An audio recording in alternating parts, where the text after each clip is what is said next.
Danny and the Great White Bear by Anne Cottringer and Jenny Jones. Danny and his dad looked up at the night sky. The stars glinted above their heads, but Danny felt sad. His dad was going far away the next day. "See that cluster of stars up there," said his dad. "It's called the Great Bear." Danny had to look hard to see the bear, but he could just make one out. "Before you go to sleep, look up at those stars. Wherever I am, I'll look up at them too, and I'll be thinking of you." The next day, Danny and his mum waved goodbye to his dad. Dad often went away to take pictures of wild animals. Danny loved the pictures, but he never got used to the goodbyes. He tried not to be sad.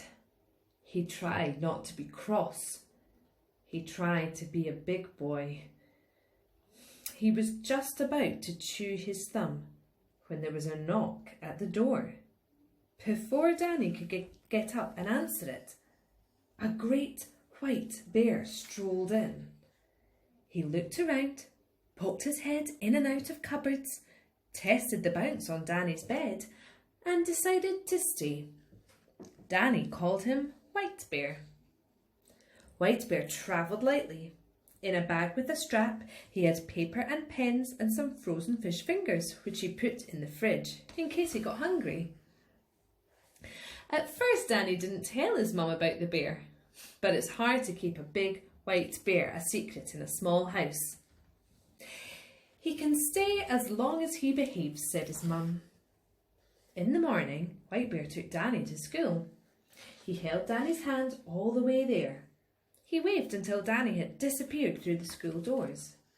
After school, they went swimming. When he was tired, Danny flopped across White Bear's big, wet belly. They dipped and dived and sprayed and splashed. At night, before bed, Danny and White Bear read stories together. And after his mum had kissed him goodnight and the dark was close, Danny slipped out of bed and looked up at the night sky. The Great Bear was still there. For days and weeks, White Bear stayed with Danny. He scared away the neighbour's dog. He helped Danny build his train set. He pushed Danny in the swing in the park.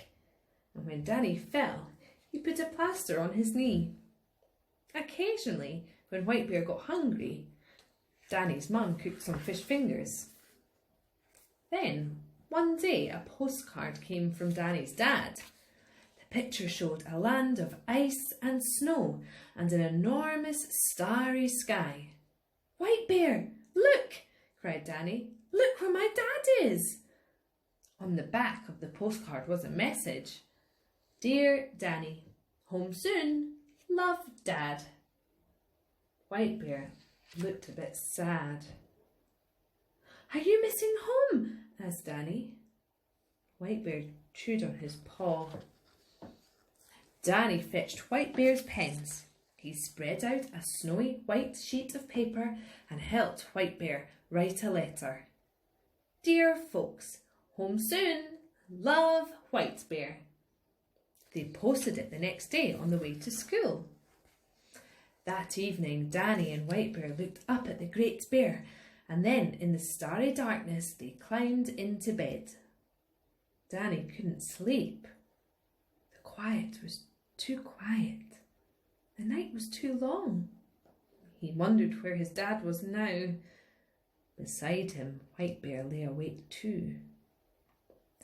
Finally, Danny went to sleep. White Bear gathered up his paper and pens, strapped his bag on his back, and slipped silently down the stairs. Light was just beginning to seep in at the edge of the sky when Danny woke up. White Bear was gone! Danny was just about to chew his thumb when he heard a key in the front door. Footsteps on the stairs. His door opened a crack. "Dad!" cried Danny, leaping out of bed and into his father's arms. "Did you look at the Great Bear every night?" asked Dad. "I did," said Danny. "And a great white bear came to stay while you were away." "I hope you looked after each other," said his dad. Danny looked up at the great bear in the sky. "I'll save the rest of the fish fingers for next time," he whispered to the stars. And the stars winked back at him.